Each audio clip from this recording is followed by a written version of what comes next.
మొదటగా ఈ వీడియోలో మనం భగవద్గీత అధ్యాయము 13 శ్లోకము 5ను పరిశీలిద్దాం.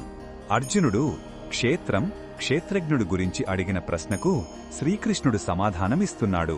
ఈ జ్ఞానం కొత్తది కాదని, ప్రాచీన కాలం నుండి మహర్షులు మరియు శాస్త్రాల ద్వారా ధృవీకరించబడింది అని ఈ శ్లోకంలో భగవానుడు భరోసా ఇస్తున్నాడు.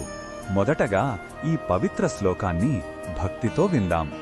ऋषिभिर्बहुधा गीतं छन्दोभिर्विविधैः पृथक् ब्रह्मसूत्रपदैश्चैव हेतुमद्भिर्विनिश्चितैः.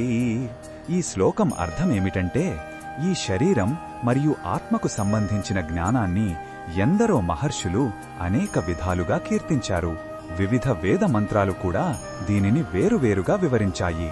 అంతేకాదు, వేదాంతానికి మూలస్తంభమైన బ్రహ్మసూత్రాలలో కూడా ఈ విషయాన్ని చాలా హేతుబద్ధంగా, తార్కికంగా మరియు నిశ్చయంగా స్థాపించారు.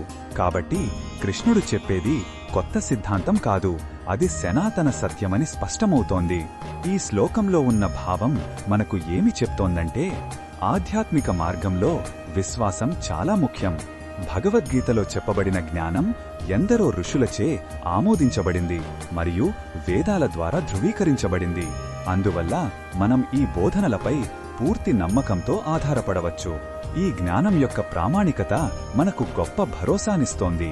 ఈ బోధనను మన దైనందిన జీవితంలో ఎలా ఉపయోగించుకోవచ్చు అంటే, ఆధ్యాత్మిక విషయాలలో గందరగోళం ఎదురైనప్పుడు కొత్తగా పుట్టుకొచ్చే సిద్ధాంతాల వైపు ఆకర్షితులు కాకుండా ప్రామాణికమైన గ్రంథాలను, గురువులను ఆశ్రయించాలి. గీత, ఉపనిషత్తులు వంటి శాస్త్రాలపై ఆధారపడటం మనకు స్థిరమైన మార్గాన్ని చూపిస్తోంది. మరిన్ని భగవద్గీత శ్లోకాల అర్థాన్ని తెలుసుకోవాలంటే మా తదుపరి వీడియోలను తప్పకుండా చూడండి.